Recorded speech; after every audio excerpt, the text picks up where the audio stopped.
بسم اللہ الرحمن الرحیم الحمدللہ رب العالمین والعاقبۃ للمتقین والصلاۃ والسلام علی خاتم النبیین۔ ناظرین محترم السلام علیکم ورحمۃ اللہ وبرکاتہ۔ پروگرام سیرت النبی صلی اللہ علیہ وآلہ وسلم کے ساتھ آپ کا میزبان ڈاکٹر محمود غزنوی، ہم سب کے پسندیدہ اسکالر جناب شجاع الدین شیخ، ARYQTV، سبھی کچھ آپ کے لیے حاضر ہے۔ اور سبھی کچھ حاضر اس لیے میں نے کہا ہے کہ ہم حالات حاضرہ کے حوالے سے گفتگو کر رہے تھے، اور آپ بہت سے ٹاک شوز روزانہ دیکھتے ہوں گے، سب کچھ کرتے ہوں گے، یہ پروگرام بھی آپ برسوں سے دیکھ رہے ہیں۔ ہمارا پروگرام جو سیرت النبی صلی اللہ علیہ وسلم کے تناظر میں ہوتا ہے، اور سیرت جو ہے وہ پوری زندگی کے شعبوں کا احاطہ کرتی ہے۔ زندگی کے جتنے سرد گرم ہیں اس میں ہمیں ہدایت تو یہیں سے ملنی ہے، سیرت سے۔ پچھلا پروگرام جو ہوا تھا وہ حالات حاضرہ کے حوالے سے ہوا تھا کہ اللہ تعالیٰ کی طرف سے قومی سطح پر ہم پہ بہت آزمائشیں آئی ہوئی ہیں، اور یہ گفتگو ہو رہی تھی کہ ہم ان سب چیزوں کو ظاہری اسباب اور مادی اسباب کے تناظر میں دیکھتے ہیں۔ بالکل صحیح بات ہے، دیکھنا بھی چاہیے۔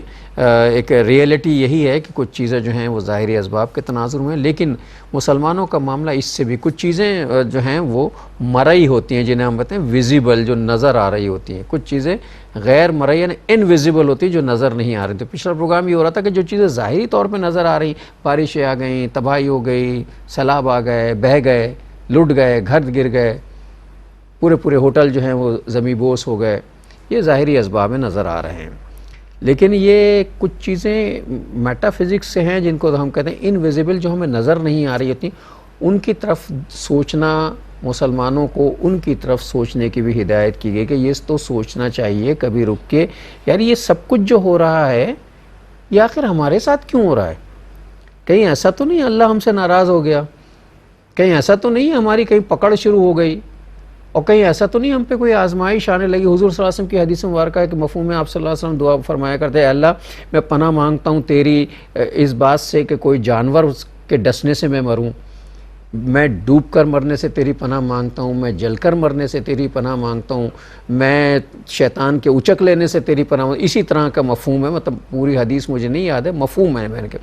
تو اللہ تعالیٰ کے رسول پناہ مانگتے تھے، تو ہم بھی کبھی سوچنا چاہیے ہمیں کہ اللہ یہ جو آزمائشیں آ رہی ہیں ہم تیری پناہ مانگتے ہیں، کہ ایسا تو نہیں ہے کہ تیری پکڑ آ رہی ہے؟ تو اس پر گفتگو ہوئی تھی۔ میں شجاع صاحب سے درخواست کروں گا کہ پچھلے پروگرام کے ریکیپ پر تھوڑی سی بات کر لیں، اور پھر انشاءاللہ ہم آگے چلتے ہیں۔ السلام علیکم۔ وعلیکم السلام ورحمۃ اللہ وبرکاتہ۔ کیسے مزاج؟ الحمدللہ، آپ خیریت سے ہیں؟ الحمدللہ، اللہ کا شکر ہے۔ جزاک اللہ ڈاکٹر صاحب۔ بسم اللہ الرحمن الرحیم، اللہم صلی علی محمد وعلی آل محمد وبارک وسلم۔ جیسے کہ آپ نے انٹرو میں بیان فرمایا کہ اس وقت جو حالیہ واقعات اس ملک میں رونما ہو رہے ہیں اور مستقل ایک تباہی اور آزمائشوں کا سلسلہ ہے، اس پر ہم نے تفصیلاً پچھلے پروگرام میں کلام اچھا، ایک چیز ہم ڈسکس کر لیں گے، آپ ذرا انٹرو پہ گفتگو کر لیں۔ یہ جو آزمائش ہے اور عذاب ہے، کہ چونکہ ابھی ایک بحث چلی بھی نا کہ نہیں آزمائش ہے، کچھ تو کرنے دیجیے، تو اللہ کا عذاب ہے۔ جی تو اس پر ہم بعد میں بات کریں گے، پہلے انٹرو پر بات ہو جائے۔ انشاءاللہ، بالکل، جزاک اللہ خیراً۔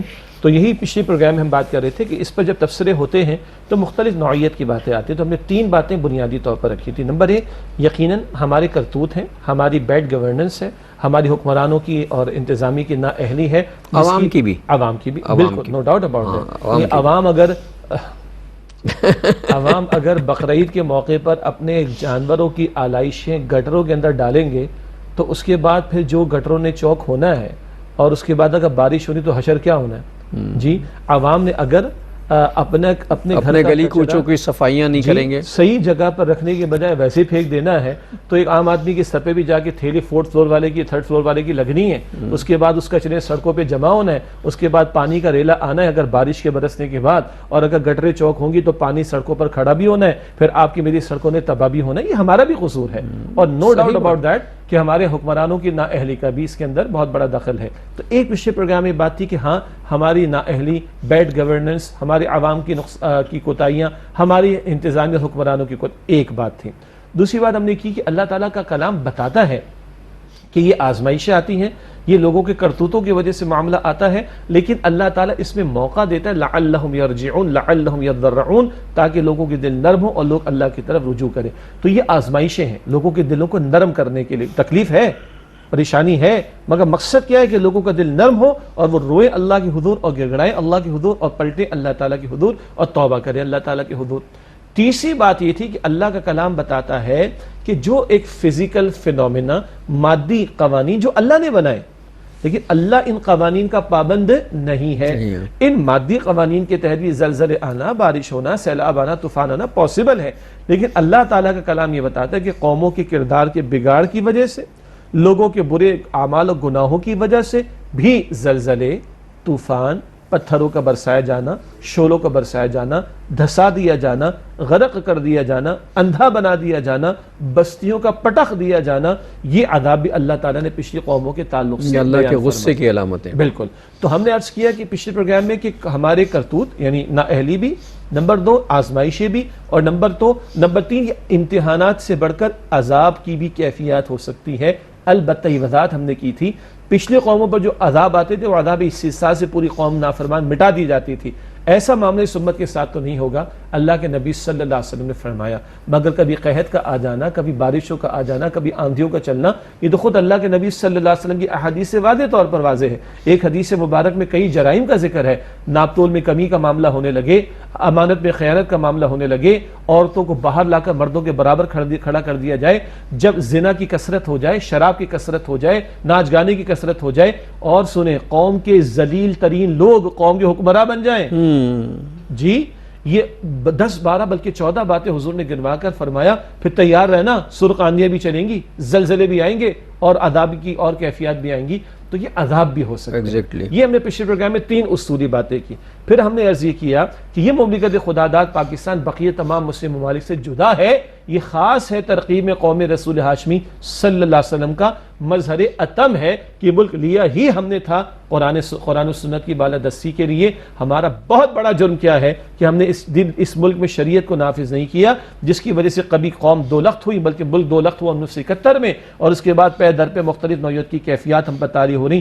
اس طرف ہماری توجہ نہیں جا رہی، خدا را اس طرف ہماری توجہ جائے۔ اور آخری بات ہم نے اپنے پروگرام کے اختتام پر یہ بھی کی تھی، جس پر آج مزید کلام آپ چاہیں گے تو ہم انشاءاللہ کر لیں گے، کہ جہاں یہ امتحانات ہیں، آزمائشیں ہیں، ڈرنا چاہیے کہ عذاب تو نہیں ہے، وہاں ایک بہت بڑی تعداد مملکت خدا داد میں لوگوں کی بے گھر ہے، آسمان تلے زندگی گزار رہی ہے، اور بھوک اور پیاس سے وہ گزر رہے ہیں۔ ان کے درد کو محسوس کرنا ہمارا دینی تقاضا، ہمارے ایمانی رشتے کا تقاضا، اور ان کی مدد کرنا، جو اللہ نے ہمیں توفیق عطا فرمائی ہمیں اس میں اپنا حصہ ڈالنا چاہیے۔ یہ ہمارا دینی، قومی، ملی تقاضا اور فریضہ بھی ہے، اور ہمارے ایمان کا تقاضا بھی ہے۔ یہ جو معاملات ہو رہے ہیں اور جس نوعیت کی بھی صورتحال پیدا ہو گئی ہے، اس میں ہم ابھی ایک میں نے درمیان میں گفتگو کی تھی کہ صاحب اب جو بحث و مباحثے ہو گئے ہیں کہ یہ عذاب ہے، کوئی کہتا ہے کہ نہیں جی یہ آزمائش ہے، تو عذاب اور آزمائش ہے تو کیا ہے اور کیسی ہے، اور پھر یہ کہ یہ ہمارے قرب و جوار میں کیوں نہیں ہو رہا، یہ سب کچھ ہمارے ساتھ کیوں ہو رہا ہے۔ یہ لمحہ فکریہ ہے نا، سوچنے کی بات ہے کہ اگر قرب و جوار میں ہو بھی رہا ہے تو اس شدت سے نہیں ہو رہا جس شدت سے ہمارے ہو رہا، تو اس کا مطلب یہ ہے کہ یا تو یہ اللہ کی طرف سے غصے کا اظہار ہے، یا تو اللہ کی طرف سے پکڑ ہے، یا آزمائش ہے، یا عذاب ہے۔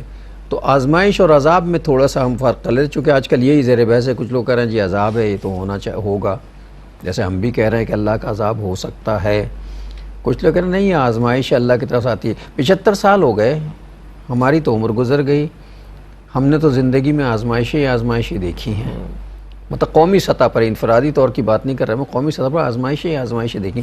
قومیں جو ہیں 70 سال میں، 50 سال میں، نصف صدی میں، پون صدی میں جو ہے وہ آگے بڑھتی ہیں، ہم پیچھے کی طرف آ رہے ہیں، تو اب اللہ جانے یہ عذاب ہے، اللہ جانے یہ آزمائش ہے۔ ایک خیال ضرور رکھا جائے، ہم مسلمان ہیں، ہم اللہ اور اللہ کے رسول علیہ السلام کے ماننے والے ہیں، ہمارا معاملہ اور کافروں کا معاملہ مختلف ہے۔ کافروں میں سے تو فرعون جیسے کو بھی خدائی کے دعوے کرنے والے کو معاف کیجیے گا، خدائی کا دعویٰ کرنے والا کتنا بڑا سرکش ہوگا، اس کو بھی حکمرانی ملی تھی۔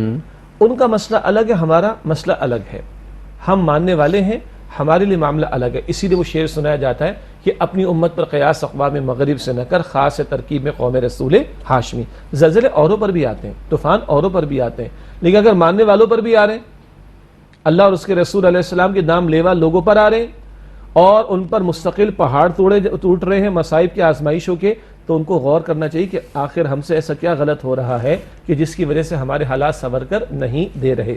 اگلی بات، کیسے پتہ چلے کہ سزا ہے یا امتحان ہے، عذاب ہے یا امتحان ہے؟ اکثر بزرگوں نے، اہل علم نے، امت کے اسلاف نے بڑا پیارا اصول بتایا. افراد کے اعتبار سے ہے، اس کو اجتماعیت پر بھی قیاس کیا جا سکتا ہے. ایک بندے پر ایک تکلیف آتی ہے، بڑی بیماری آ گئی، کاروبار کا نقصان ہو گیا، اولاد اللہ تعالیٰ نے لے لی، ایکسیڈنٹ ہو گیا، وغیرہ وغیرہ، بڑی بات ہے. اس آنے پر اس کی کیفیت کیا ہے؟ اس سب پر جب یہ گزر رہا ہے یا اس سب میں سے گزر رہا ہے تو اس کا دل اس بات پر مطمئن ہے اللہ کا فیصلہ، جان اللہ کی دی ہوئی، بیماری آ جائے اس کا فیصلہ، مال اللہ کا دیا ہوا وہ لے لے اس کا فیصلہ، شے کوئی دی تھی، اللہ نے گاڑی دی تھی چلی گئی، اللہ کا فیصلہ. اگر ادھر اطمینان ہے، بلکہ اطمینان سے آگے بڑھ کر رجوع کا معاملہ ہے، رجوع کا معاملہ، اولاد لے لی، انا للہ و انا الیہ راجعون، ما اصاب من مصیبت الا باذن اللہ، کوئی مصیبت نہیں آتی مگر اللہ کے اذن سے. اگر ادھر تو یہ کیفیت ہے تو یہ پھر سزا نہیں ہے، یہ وہ آزمائش ہے جو کبھی بندے کے گناہوں کا باعث بنے گی. اور اللہ تعالیٰ نے ایک حدیث مبارک یاد دلا دی، یہ اللہ ہی کی طرف سے ہوتا ہے جی، 20 سیکنڈ پہلے ذہن میں بھی نہیں تھی. حدیث مبارک یہ ہے کہ اللہ تعالیٰ کبھی بندے کو ایک بلند درجہ دینا چاہتا ہے، مگر بندے کے اعمال اس قابل نہیں، اس قابل نہیں کہ اس کو کوئی بلند درجہ دیا جائے. اللہ اسے آزمائش میں ڈالتا ہے، امتحان میں ڈالتا ہے، اور صبر کی توفیق بھی دیتا ہے، اور پھر اس کے درجات بلند کر دیتے ہیں، اور اس کے درجات بلند ہو جاتے ہیں. ایک وقفہ لیتے ہیں ناظرین، ایک وقفہ لیتے ہیں، پھر آگے انشاءاللہ بات کرتے ہیں اس میں. السلام علیکم ورحمۃ اللہ وبرکاتہ. ویلکم بیک ناظرین. وقفے کے بعد پروگرام سیرت النبی صلی اللہ علیہ وآلہ وسلم میں آپ کا خیر مقدم ہے.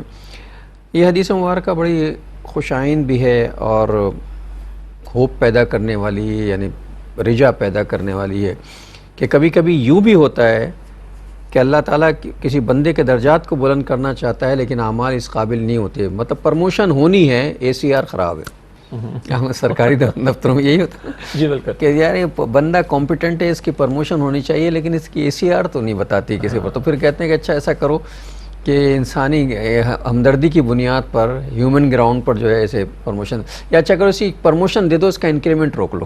یہ ہوتا ہے نا. تو انسان کی پروموشن ہونا چاہتی ہے لیکن اللہ تعالیٰ اس کے اعمال دیکھتا ہے کہ وہ اس قابل نہیں ہے، اس کے درجات بلند کیے جائیں، تو پھر اسے کسی مشکل میں ڈالتا ہے، اس مشکل پہ اسے صبر کی توفیق دیتا ہے، رجوع اللہ کی توفیق دیتا ہے، اور اس کے کمال ہے رب کا بھی، نوازتا بھی ہے. تو کیسے کیسے نوازتا. بالکل. تو اس پہلو کو بھی سامنے رکھیں کہ ایک آزمائش آئی، ایک امتحان آیا، ایک سختی آئی، ایک مصیبت آ گئی، اور بندہ کہتا ہے کہ انا للہ و انا الیہ راجعون. بندہ کہتا ہے کہ کل اختیار اللہ کا. بندہ کہتا ہے کہ مال بھی اس کا دیا ہوا، اولاد بھی اس کی دی ہوئی، گاڑی اس کی دی ہوئی، کاروبار اس کا دیا ہوا، جان اس کی دی ہوئی، جو چاہے سو کرے. تو بندہ صبر کرتا ہے. عرض کر رہا تھا کہ وہ حدیث مبارک جو بریک سے پہلے پیش کر رہے تھے کہ کبھی اللہ تعالیٰ ایک بندے کو بلند درجہ دینا چاہتا ہے، اس کے اعمال ایسے نہیں ہوتے تو کسی امتحان میں مبتلا کرتا ہے اس کو، بندہ صبر کرتا ہے، اللہ کی توفیق سے درجہ بلند ہو جاتا ہے. تو اب بزرگوں نے، اسلاف نے، علماء نے فرمایا آنے والی کیفیت پر ادھر کی کیفیت کیا ہے. اگر ادھر یہ اطمینان ہے اللہ کے حکم سے، ادھر یہ اطمینان ہے جو رب کرے سو ہو، ادھر یہ اطمینان ہے کہ اس کے فیصلے میں حکمت ہوگی، اور اس اطمینان کے ساتھ بندہ تکلیف ہے، گزرے گا، لیکن مطمئن رہتا ہے، تو یہ سزا نہیں ہے، یہ عذاب نہیں ہے، بلکہ یہ ایک ایسی امتحان کی کیفیت ہے جو بندے کے گناہوں کی معافی اور کبھی درجات کی بلندی کا باعث بنے گی، اور رجوع اللہ کا سبب بنے گی، اور رجوع اللہ کا سبب بنے گی کہ وہ اللہ سے رجوع کرے گا. یہی رجوع ہے نا. میں اللہ بیمار کر کے چاہتا ہے کہ بندہ میرے قریب آئے، مجھ سے بات کرے، مجھ سے مانگے. ہاں، بندہ چیختا نہیں ہے، چلاتا نہیں ہے، واویلے نہیں بچاتا، نا امید نہیں ہوتا، بلکہ اللہ کی طرف پلٹتا ہے، اللہ کی طرف رجوع کرتا ہے، اس کے فیصلے پہ آمادہ رہتا ہے، تیار رہتا ہے. یہ تو ہے جس کو ہم کہیں گے کتنا بڑا امتحان آ جائے، کتنی بڑی تنبیہ آ جائے، کتنی بڑی آزمائش آ جائے، یہ بندے کے لیے مثبت ہے، پازیٹیو ہے، اس کی درجات، اس کی گناہوں کی معافی یا درجات کی بلندی اور قرب الہی کا باعث بنے گی. یہ فرد کے لیے بھی معاملہ ہو سکتا ہے اور یہ پوری ایک اجتماعیت کے لیے بھی ہو سکتا ہے. اس کے برعکس آزمائش آ گئی، اولاد اللہ نے لے لی، کاروبار میں کبھی واقع ہو گئی، نقصان کا معاملہ ہو گیا، بیماری کا معاملہ آ گیا، کوئی شے چلی گئی، میں ہی ملا تھا اللہ تعالیٰ کو، معاذ اللہ، میرا ہی گھر میرا تھا، شکوہ، شکایت، اور اس سے آگے بڑھ کر بد کلامی کا معاملہ، بلکہ کلمات کفر زبان پر آ جانا، تو پھر یہ اہل علم نے بیان فرمایا یہ سزا ہے، یہ وہ عذاب والا پہلو جو سزا کی کیفیت ہوتی ہے۔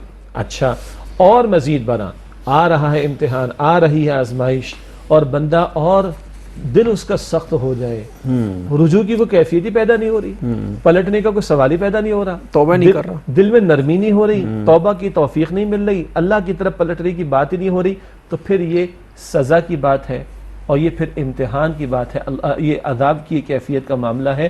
یہ ہے انفرادی سطح پر، اسی پر قیاس کریں گے اجتماعی سطح پر۔ اجتماعی معاملہ بھی اگر ایسے حالات میں بندے اللہ کی طرف رجوع کرنے والے ہو جائیں، ممکن ہے کہ ایک بہت بڑی اجتماعیت ہو، اس میں سے کچھ رجوع کرنے والے ہو گئے، تو ان کے لیے یہ امتحان صبر کا باعث بنا، اور ان کے لیے اللہ کی طرف رجوع کا باعث بنا، ان کے لیے پازیٹو ہو گیا۔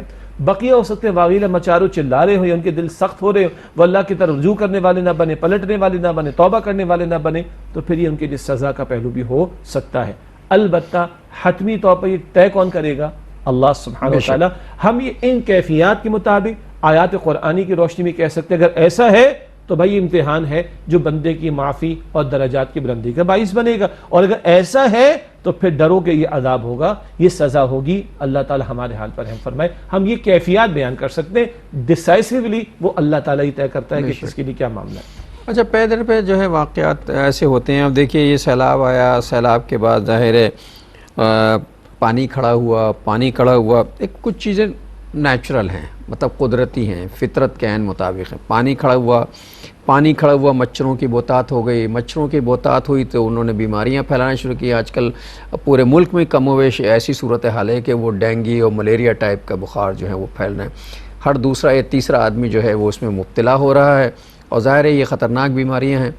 اللہ تعالیٰ سب کو اپنی حفظ و امان میں رکھے، لیکن جن کو اس میں مبتلا اللہ تعالیٰ نے کر دیا ہے، تو اللہ جب کسی کو بیماری میں مبتلا کرتا ہے تو دراصل یہ اس کی طرف سے ایک رجوع کرنے کا ایک ذریعہ بھی ہوتا ہے کہ ہمیں توبہ بھی کرنی چاہیے، اور بیمار آدمی کی دعائیں جو ہیں وہ زیادہ سنی جاتی ہیں، اللہ ان سے قریب ہوتا ہے۔ جی، وہ بڑی دلچسپ بات ہے۔ لوگ جاتے ہیں نا مریض کے پاس عیادت کرنے کے لیے، تو وہ کہتے ہیں میرے لیے دعا کرو۔ بالکل ٹھیک ہے، لوگوں کو کہنا چاہیے بھائی تو اللہ کے زیادہ قریب ہے، امتحان میں ہے تو دل نرم ہوتا ہے، جس کا دل نرم ہوگا اس کی دعا میں لجاجت بھی ہوگی، اس میں رقت بھی ہوگی، اس میں تضرع بھی ہوگا، اس میں رجوع کی کیفیت بھی ہوگی، تو وہ تو زیادہ قریب جو امتحان کے اندر ہے۔ وہ اللہ سے مانگے، دوسرے بھی مانگے، وہ اللہ سے مانگے گا تو انشاءاللہ قبولیت کا معاملہ جلدی ہوگا انشاءاللہ۔ تو یہ بیماریاں آئی ہوئی ہیں، اس پہ بھی اللہ کی طرف سے جو ہے توبہ بھی کرنی چاہیے، اللہ سے رجوع بھی کرنا چاہیے، دعائیں بھی مانگنی چاہیے۔ اور یہ بات تو ایک اصول سے طے ہو گیا نا، مطلب وہ ظاہری اصول طے ہو گیا، باقی تو سارے معاملات اللہ بہتر سمجھتا ہے کہ اگر بیماری اور تکلیف اور آزمائش میں آدمی زیادہ سے زیادہ اللہ کی طرف رجوع کرے تو اگر وہ عذاب بھی ہے تو وہ آزمائش بن جائے گا اور مغفرت کا ذریعہ بن جائے گا، چونکہ اللہ تعالیٰ کبھی بھی بندوں کو اپنی طرف سے کوئی تکلیف نہیں پہنچاتا، وہ بہت رحم کرنے والا ہے۔ جو تکلیف پہنچتی ہے وہ ہمارے اپنے اعمال کی وجہ سے پہنچتی ہے، اس پہ ہم بہت تفصیلی بات کر چکے ہیں۔ بالکل، وما اصابکم من مصیبت فبما کسبت ایدیکم ویعفو عن کثیر، سورہ شورى کی آیت نمبر 30 ہے۔ جو مصائب تم پر آتے ہیں وہ تمہارے اپنے کرتوتوں اور کمائی کی وجہ سے، بہت سی باتوں کو تو اللہ تعالیٰ معاف فرما دیتا ہے، سب پر تو پکڑ بھی نہیں فرما رہا۔ اور وہ دوسری جگہ قرآن پاک میں آتا ہے کہ اگر ہر بات پر اللہ پکڑنے پر آ جائے تو ایک جاندار زمین پر باقی نہ چھوڑے، بلاکہ یؤخر، اللہ مؤخر کرتا ہے، فوراً ہر بات پر پکڑ نہیں فرماتا، یہ اس کی شان کریمی ہے۔ لیکن اس کے بعد بھی بندے بے باکی پر اترے رہیں، ضد پر اڑے رہیں، معافی کی طرف نہ آئیں، پلٹنے کی طرف نہ آئیں، رجوع کی طرف نہ آئیں، گناہوں کو نہ چھوڑیں، ڈٹے رہیں اور گناہوں میں جری ہوں، تو پھر تو عذاب نہیں تو اور کیا ہوگا ان کے لیے، اور ڈٹائی کا معاملہ، اور بے باکی کا معاملہ، اور اللہ کی طرف رجوع کے بجائے گناہوں میں آگے بڑھنے کی بات ہم دیکھ رہے ہیں اجتماعی طور پر۔ کیا ہم مرثیہ بار بار یہاں پر ذکر کریں، اللہ ہلا دیتا ہے پوری زمین کو، اللہ پورے ملک کو جھنجھوڑ رہا ہے، لیکن ہمارے گناہ کم نہیں ہوتے دے رہے، ہماری نافرمانی کم ہو کر نہیں دے رہی، توبہ نہیں کر رہے، ہم توبہ کی طرف پلٹ کر نہیں دے رہے، رجوع کی بات کر کے نہیں دے رہے۔ کبھی بڑے بڑے بھڑکیاں مارنے والوں کے جملے آتے ہیں، یہ چیلنج، ہم اس چیلنج کو پورا کر کے دکھائیں گے، یہ استغفر اللہ، یہ کیسے کلمات ہم لڑ کے دکھائیں گے، انا للہ و انا الیہ راجعون۔ وہ اللہ کے بندو، آپ یہ کہو کہ ہم اللہ کے فضل سے ان حالات کے اندر جو ہے وہ کامیاب ہو جائیں گے، کیا چلا جائے گا، اللہ کی مدد سے کامیاب ہو جائیں گے، اللہ نے ہمیں توفیق دی تو ہم اس سے نکل جائیں گے۔ یہ کہنا کہ یہ ہمارے لیے چیلنج ہے، ہم اس چیلنج سے نبٹ لیں گے اور ہم اس کا ڈٹ کے مقابلہ، کوئی اللہ کی طرف سے آئی ہوئی آزمائش کا مقابلہ نہیں کر سکتا. ہم فلاں شے سے جنگ کر رہے ہیں، ہماری جنگ فلاں سے جاری ہے. تو اللہ کے بندو، یہ ہماری زبان حرکت نہیں کر سکتی اللہ کے اذن کے بغیر. ہاں، آسمان برس نہیں سکتا اللہ کے اذن کے بغیر. بے شک ہے سب اللہ کے اذن سے. ہم کہہ رہے ہیں جنگ کر کے دکھا دیں گے. آپ کہو کہ ہم اللہ کی طرف پلٹیں گے، اللہ کی توفیق سے حالات بہتر ہو جائیں گے، اللہ کی مدد سے انشاءاللہ خیر کی طرف آ جائیں گے. کیا جاتا ہے؟ اچھا، میں کبھی کبھی سوچتا ہوں شجاع صاحب، قطع کلامی کی معذرت، کہ مطلب اسلام کی طرف آنے میں یا کسی چیز کو مطلب کہتے ہیں نا اسلامائزیشن کے عمل میں کوئی بہت بڑا کام نہیں کرنا پڑتا.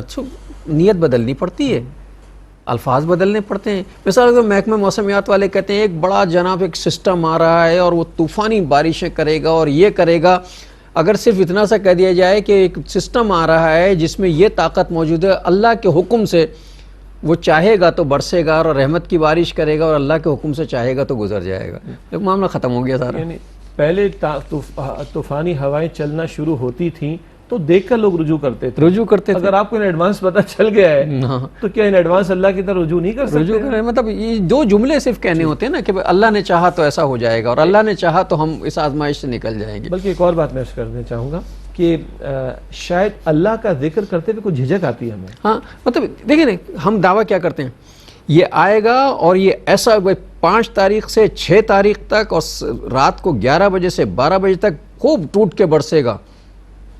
کیوں آپ اللہ تعالیٰ کے یہاں جا کے وہ سارا نکال کے لے آئے؟ جو ٹھیک ہے، جو علم ہے وہ اپنی جگہ ہے، آپ سب کچھ اللہ کے معاملات طے کر کے آ گئے ہیں کہ بھئی اتنے بج کے اتنے منٹ. آپ کہیں کہ اللہ ہمارا علم یہ ظاہری علم یہ بتاتا ہے، باقی جو اللہ کو منظور. اور کئی مرتبہ نہیں بھی برستا نا، نہیں برستا نا، شرمندگی ہو جاتی ہے، گزر گیا. تو عرض کرنا چاہ رہا ہوں کہ شاید ہمیں جھجک ہے کہ ہم اللہ ماشاءاللہ انشاءاللہ ماشاءاللہ کہہ دیا روا روی میں، مگر کتنے مقامات پر ہمارے حکمرانوں نے، ہمارے انتظامیہ کے لوگوں نے، ہمارے ذمہ داروں نے شعوری طور پر اس بات کو کہا کہ بھائی ڈرو اللہ کے عذاب سے، اللہ کے عذاب سے پلٹو اللہ کی طرف، اللہ کے اذن کے بغیر ہم کچھ نہیں کر سکتے. اللہ یہ کہنے میں ہمیں کیا جاتا ہے؟ کوئی مشکل ہے اس کے اندر ہمیں؟ اسی طرح عوام کا معاملہ بھی ہے، جس کے اوپر لعن طعن، اس پر لعن طعن. اللہ تعالیٰ کی طرف رجوع کا معاملہ کس قدر ہو رہا ہے، اللہ کی طرف پلٹنے کی بات کس قدر ہو رہی ہے، اور منبر سے اس بات کی کس قدر دعوت دی جا رہی ہے. علمی مباحث سے آگے بڑھ کر عمل کے میدان میں توبہ کی، استغفار کی، رجوع اللہ کی دعوت کس قدر دی جا رہی ہے، یہ ہمارا درد دل ہے. اور اللہ تعالیٰ ہمارے اس QTV کے چینل کو توفیق دے مزید کہ ہم اس طرح کی بات پہنچا سکیں. یہ اس وقت کرنے کا کام ہے، ایکسل کرنے کا. 2 کام اس وقت کرنے کے. ایک تو جو لوگ آزمائش میں مبتلا کر دیے گئے ہیں حکم ربی سے، وہ آزمائش میں مبتلا نہیں کیے گئے. اصل میں آزمائش میں وہ مبتلا کیے گئے ہیں جن کو یہ آزمائش نہیں دی گئی، جن پہ اس آزمائش کو دور رکھا گیا. وہ لوگ جو صحیح ہیں، جن کے گھر بار بھی سلامت ہیں، جن کا پیسہ مال و متاع بھی سلامت ہے، جن کے دسترخوان بھی صحیح ہیں، ان کی آزمائش ہے کہ اب ان کی مدد کریں کہ جو اس وقت مشکل میں آ گئے ہیں. اور الحمدللہ ملک میں پاکستان کو یہ اعزاز حاصل ہے کہ پاکستان دنیا میں سب سے بڑا خیرات کرنے والا ادارہ ہے، جی ملک ہے. بالکل الحمدللہ. اور اللہ تعالیٰ اس میں ہمیں مزید برکت عطا فرمائے. اور ہم سب کے امتحان ہے جی، یہ وقت گزر جائے گا، سب کا گزر جائے گا. 2005 کا زلزلے کا دن بھی گزر گیا تھا نا، اس کے بعد کے حالات بھی گزر گئے تھے نا، 2010 کے سیلاب کی کیفیات کے حالات بھی گزر گئے تھے نا، یہ بھی گزر جائے گا انشاءاللہ تعالی. اللہ تعالیٰ خیر فرمائے.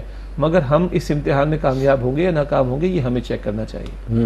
ہم نے اپنا حصہ کیا ڈالا. بات وہی آ گئی گھوم پھر کے، ہم نے کتنا حصہ ڈالا. ہاں جی، جو پچھلے پروگرام سے ہم بات کرتے چلے آ رہے ہیں وہ تھا دین کی محنت کے اعتبار سے جو مستقل ہماری یہ خدمت خلق کے اعتبار سے ایک فوری نوعیت کا تقاضا ہمارے سر پر آ گیا. اس میں ہم اپنا حصہ کتنا ڈال رہے ہیں.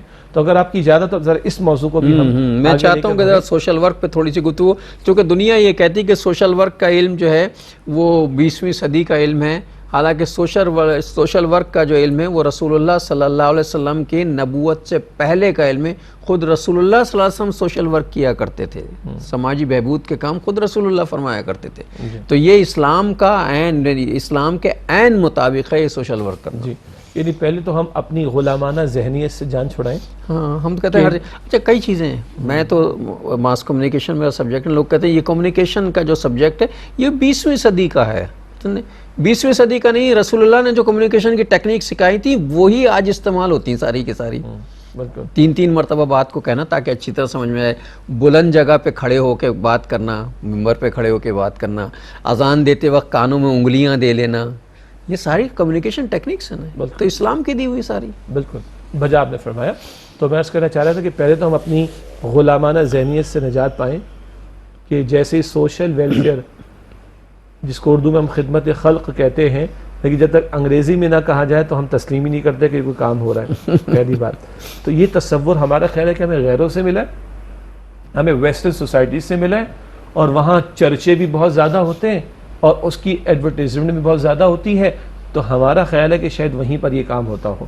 ابھی آپ نے اشارتاً ایک بات کہی تھی کہ پاکستان دنیا کے ان ملکوں میں سے جہاں چیریٹی خیرات کا کام سب سے زیادہ کیا ہوتا جاتا ہے. ہے. ٹھیک ہے، مگر کیونکہ وہ زیادہ ہائی لائٹ ایڈورٹیزمنٹ کے نام پر نہیں ہوتا، یا کیونکہ ہم مسلم ممالک میں شامل ہیں اور اس وقت دنیا کے ظاہری نظام پر قابض لوگ جو ہیں وہ غیر مسلم ہیں، تو ان باتوں کو زیادہ ہائی لائٹ ہونے نہیں دیا زیادہ جاتا. ہائی لائٹ نہیں ہوتی، لیکن یہ رپورٹ بھی جو ہے وہ غیر مسلموں ہی کی ہے کہ پاکستان میں سب سے زیادہ چیریٹی کی جاتی ہے.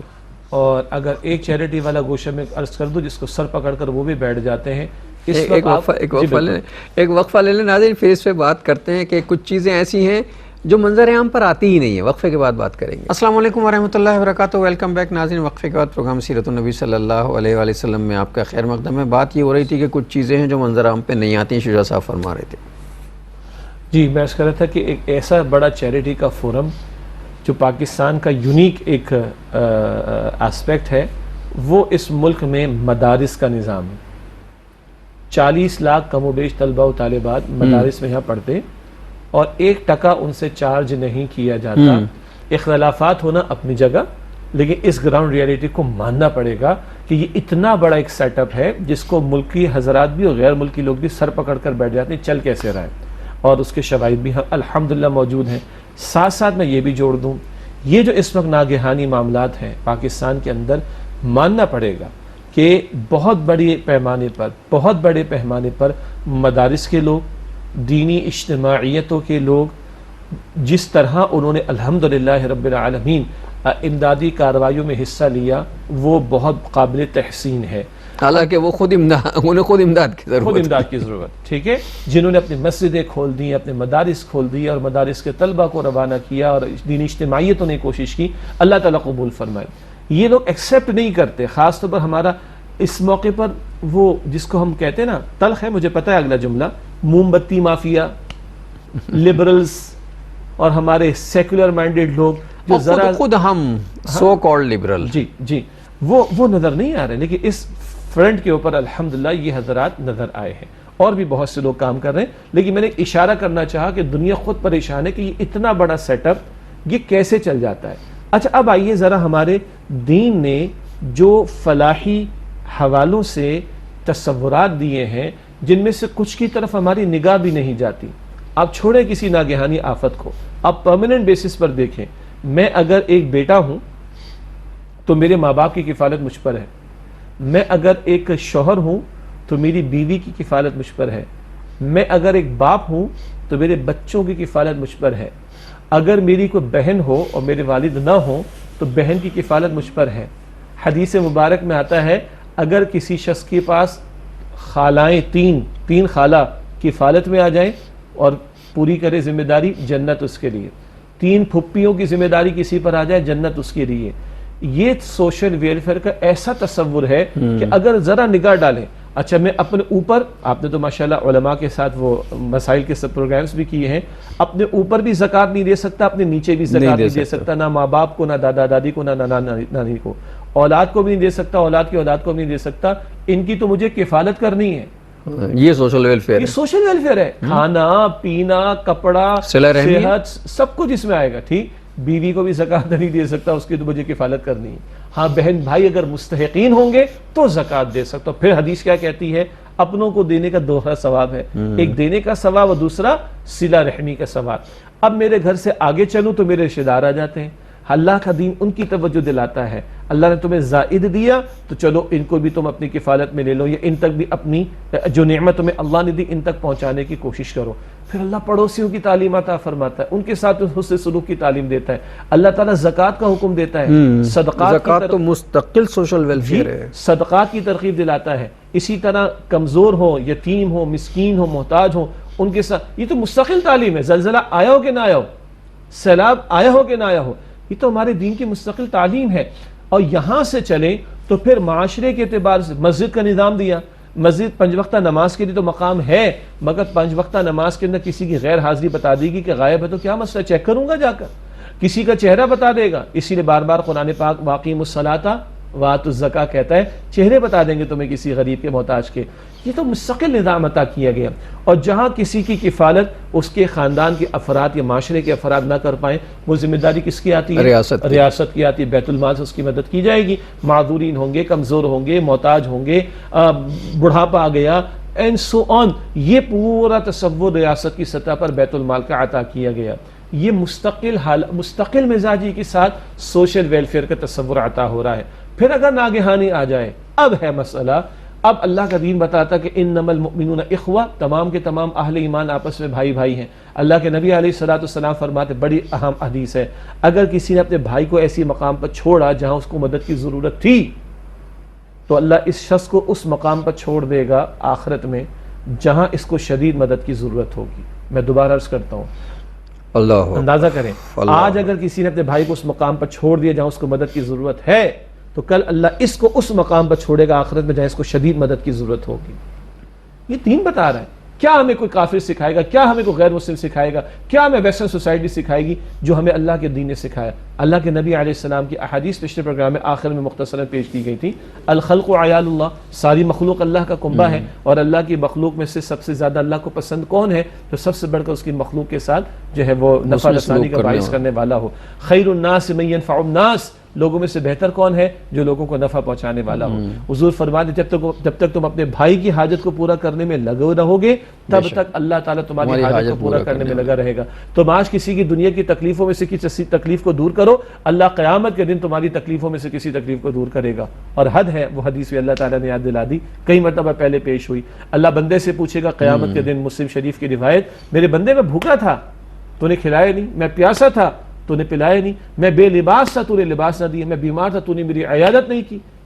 بندہ عرض کرے گا، اللہ تو رب العالمین، ان چیزوں سے تجھے کیا واسطہ؟ اللہ فرمائے گا، میرا فلاں بندہ بھوکا تھا، پیاسا تھا، بے لباس تھا، بیمار تھا، اگر تو نے اسے کھلایا ہوتا، اگر تو نے اسے پلایا ہوتا، اگر تو نے اس کو لباس فراہم کیا ہوتا، اگر تو نے اس کی عیادت کی ہوتی تو تو مجھے پا لیتا۔ اس خدمت خلق سے بندے کو رب مل جائے گا، اس سے اوپر کوئی تصور کو دے سکتا ہے میں خدمت خلق کا؟ اس لیے میں نے کہا تھا غلامان ذہنیت کی توقع اتاریں اور اللہ کی کتاب اور اللہ کے نبی کی تعلیم کی روشنی میں دیکھیں۔ مخلوق خدا کے ساتھ بھلا سلوک کرنا گھر سے شروع ہو رہا ہے، معاشرے کے اندر اس کی ذمہ داری، ریاست کی سطح پر ذمہ داری آ رہی ہے، اور پھر ہنگامی حالات ہیں تو سب کو آن بورڈ آنے کی بات اور ترغیب دلائی جا رہی ہے۔ معاف کیجیے گا۔ اور پھر ہمیں تو یہ حکم بھی دیا گیا ہے کہ لوگوں کے لیے آسانیاں پیدا کرو، یہ بھی خدمت خلق ہے۔ لوگ کسی مشکل میں ہوں تو ان کے لیے آسانیاں پیدا کرو، کسی مسئلے میں الجھ جائیں تو ان کا مسئلے حل کرنے کی کوشش کرو۔ ہمارے یہاں کیا ہوتا ہے، اگر کسی مسئلے میں کوئی پھنس جائے تو لوگوں کی لاٹری نکل آتی ہے، خوش ہوتے ہیں لوگ، اس کی مجبوری کا فائدہ اٹھا، اب اس کی مجبوری کا فائدہ اٹھائیں گے، اب اس سے رشوت لیں گے، اب اسے تنگ کریں گے، اب اسے ڈرائیں گے، دھمکائیں گے، پریشانی میں ڈالیں گے، ٹھوکریں کھلوائیں گے، لائنیں لگوائیں گے، اتنا ذلیل کریں گے اسے، اور یہ بھول جاتے ہیں کہ اگر رب ذلیل کرنے پر آ گیا تو پھر دنیا اور آخرت میں کہیں بھی ٹھکانہ نہیں ملے۔ دیکھیے کچھ معاملات کے بارے میں ایسا ہے کہ ٹیٹ فار ٹیٹ والی بات ہے، تم ایسا کرو کہ تمہارے ساتھ ایسا ہوگا، مکافات عمل، مکافات عمل۔ اللہ تعالیٰ حفاظت فرمائے کہ تم اگر ایسا کرو گے تو اللہ تعالیٰ تمہارے ساتھ ایسا کرے گا۔ جیسے ایک حدیث مبارکہ میں آتا ہے، کوئی کسی کو اس کے سابقہ گناہوں پر عار دلا کر اگر اس کی تذلیل کرتا ہے، اللہ اس شخص کو اس کی موت سے پہلے ایسے ہی کسی گناہ میں مبتلا کر کے چھوڑے گا۔ مکافات عمل حدیث مبارک میں آتا ہے، آج جو اپنے ماں باپ کے ساتھ برا سلوک کر رہا ہے تو اس کی سزا اللہ دنیا میں دیتے، اس کے ساتھ برا سلوک ہوگا، اور یہ دنیا اور ہم رات دن دیکھتے ہیں مکافات عمل کا معاملہ۔ تو اگر آج ہم لوگوں کے ساتھ مشکلات پیدا کر رہے ہیں تو پھر اللہ آسانیاں پیدا کرے گا ہمارے لیے، اللہ بھی مشکلات میں ڈال دے گا۔ ڈرنا چاہیے۔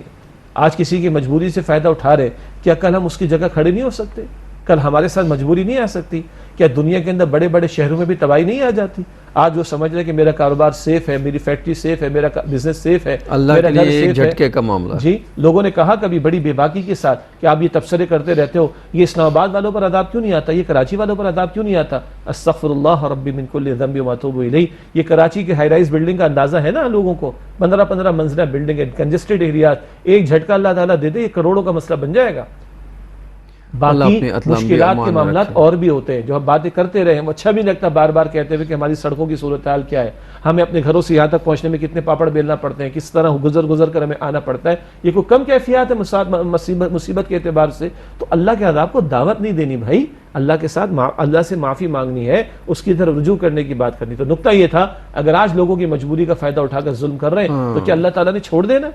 اس کی مخلوق کے ساتھ بھلا سلوک کرو گے تو اللہ تعالیٰ تمہارے ساتھ خیر کا معاملہ کرے گا، تم اس کی مخلوق کے ساتھ برا سلوک کرو گے تو کیا تمہیں چھوڑ دے گا وہ؟ غور کرنا چاہیے لوگوں کی، یعنی تو گراوٹ ہے نا، انسانیت سے بھی گر جانے والی بات ہے کہ اگلا مجبوری کے اندر آگے اس کی مجبوری کا فائدہ اٹھا کر میں چیزوں کو مہنگا بیچوں، ہاں یہ ہو رہا ہے، مجبوری کا فائدہ اٹھاؤں۔ دیکھیں نا اب یہ بیماری پھیلی ہے پورے ملک بھر میں، جو ہے وہ ان بارشوں کی وجہ سے ڈینگی اور ملیریا کی بیماریاں پھیلی ہیں، تو مارکیٹ سے پین کلرز مہنگے ہو گئے ہیں، عام سمپل پین کلرز جو ہیں مہنگے ہو گئے ہیں، دوائیں جو ہیں وہ غائب ہو گئی ہیں۔ اچھا پوچھا کہ بھئی دوائیں کیوں غائب ہوئی؟ کہنے کہ ڈیمانڈ زیادہ بڑھ گئی، سپلائی آنی رہی، جب ڈیمانڈ زیادہ بڑھتی تو سپلائی تو سپلائی آٹومیٹکلی بڑھ جاتی ہے، اور یہ نیچرل مارکیٹ فنکشنز ہے نا، ڈیمانڈ اور سپلائی اسی پہ چلنا چاہیے، اور جو اس سپلائی کو روک رہا ہے یا شارٹ کر کے مہنگا کر رہا ہے یہ ذخیرہ اندوزی والی بات ہے، یہ لوگوں کو مصیبت میں ڈالنے والی بات ہے، یہ لوگوں کی مجبوری کا فائدہ اٹھا کر کمائی والی بات ہے۔ پھر جا کے مفتیان کرام سے پوچھیں کمائی حلال کی ہے کہ حرام کی ہے، جائیں چیک کریں، اور پھر بتائیے کہ اللہ تعالیٰ برکتیں دے گا یا مصائب میں مبتلا کرے گا؟ آج ہم کسی کی مجبوری کا فائدہ اٹھا رہے ہیں، کل ہم مجبور نہیں ہو سکتے۔ آج یہی صورتحال ہوئی نا ملک میں، جو آزمائشی کیفیت آ گئی ہے، سیلاب آ گیا ہے، لوگوں کے گھر اجڑ گئے ہیں بیچاروں کے۔ اب ظاہر انہیں گھر بنانے کے لیے مٹیریل بھی چاہیے ہوگا، انہیں کچھ نہیں تو کم سے جھوپڑی ڈالنے کے لیے بھی مٹیریل چاہیے ہوگا، پہلے تو پیٹ بھرنے کے لیے چاہیے، چلیے اللہ تعالیٰ بندوبست کر دے گا، گھر بنانا ہوگا، بیمار پڑے ہیں ان کے دوائی دارو کا علاج کرنا ہوگا۔ چیریٹی والے تو کر رہے ہیں جو بھی کر رہے ہیں، لیکن جو چیریٹی والے نہیں ہیں یا جو خیرات زکوٰۃ کرنے والے نہیں ہیں وہ ذرا اپنے اعمال کو دیکھیں، چیزیں مہنگی ہو گئی ہیں، ہر چیز مہنگی کر دی گئی ہے، اتنی کہ عام آدمی جو ہے وہ ایک وقت اپنے بچوں کا پیٹ نہیں بھر سکتا۔ یہاں دو باتیں اور ایڈ کر لیں، چیریٹی اور خیرات کے کاموں کی ہم نے بات کی، خرچ کرنے کی ہم نے بات کی، اس میں ایک اصول طے ہے، وہ حلال میں سے ہو، حرام میں سے دیا گیا صدقہ قابل قبول نہیں، اللہ تعالیٰ حفاظت فرما۔ حدیث مبارک ہم نے بار بار پیش کی کہ اللہ طیب ہے، پاک ہی کو قبول فرماتا ہے، حرام سے کیا وہ صدقہ اللہ کے یہاں قبول نہیں ہوتا۔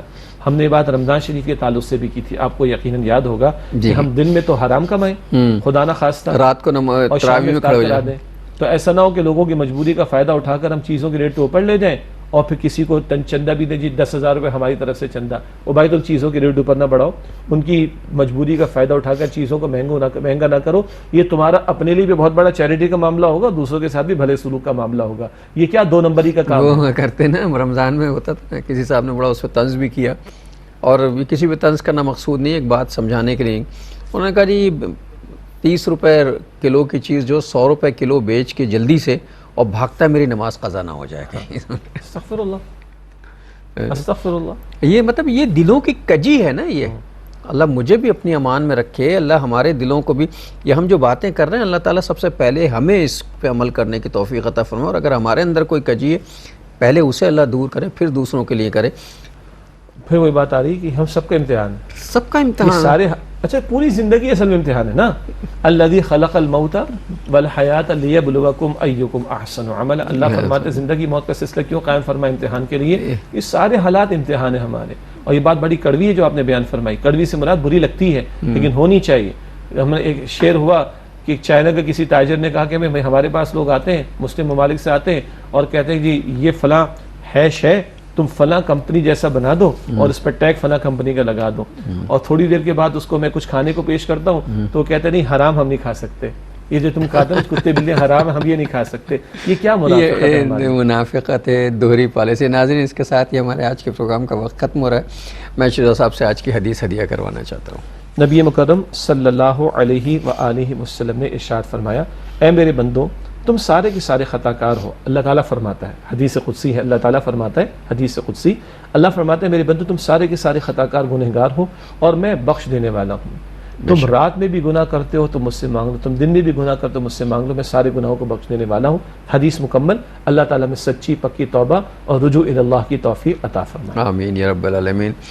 اور ناظرین، اس کے ساتھ ہی ہمارے آج کے پروگرام کا وقت ختم ہوا. جناب شجاع الدین شیخ اور اپنے میزبان ڈاکٹر محمود غزنوی کو اگلے پروگرام تک کے لیے اجازت دیجیے. اللہ نگہبان. والسلام علیکم ورحمۃ اللہ وبرکاتہ.